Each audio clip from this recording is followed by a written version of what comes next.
சில காரியங்கள் ஆண்டவருக்குள்ளாய் சில வேளைகளை ஒரு பயமுறுத்துகிறது போல வரலாம். சில விடயங்கள் பயந்து எல்லாமே முடிய போதோ, ஆனா கர்த்தர் சொல்லி இருக்க, நீ பயப்படாத, நீ பயப்படாத, நான் உன்னுடனே இருக்கிறேன், உன்னை ஆசீர்வதிப்பேன், உன்னை பலப்படுத்துவேன், உனக்கு சகாயம் பண்ணுவேன் என்று கர்த்தர் சொல்லி இருக்கிறார் என்றால், கர்த்தருடைய பிள்ளைகளே, அதற்கு எதிராக ஒரு பயமுறுத்தத்தக்கதாக நாங்கள் உடைஞ்சு விடுவோமோ, எங்களை அடிச்சு விட்டுருவாங்களோ, நாங்கள் எப்படியாக இல்லாமல் போய்விடுவோமோ, அவ்வளவுத்துக்கு எதிராக காரியங்கள் வரும். ஆனால் கர்த்தர் சொல்லி இருக்கிறார், இல்ல, ஆண்டவர் என்னை நிச்சயமாய் எப்படிப்பட்ட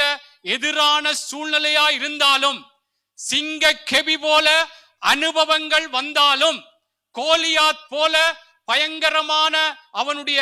கோஷங்கள் பேச்சுக்கள் எங்களை வீழ்த்தத்தக்கதான காரியங்கள் வெளிப்பட்டாலும், கர்த்தரை சார்ந்து கர்த்தருக்குள்ளா இல்ல, கர்த்தர் என்னை பலப்படுத்த, என்ன கர்த்தருக்குள்ளே நல்ல போராட்டம் என்றால் ஆண்டவருடைய வார்த்தையின் பிரகாரம் நாங்கள் நடப்பது.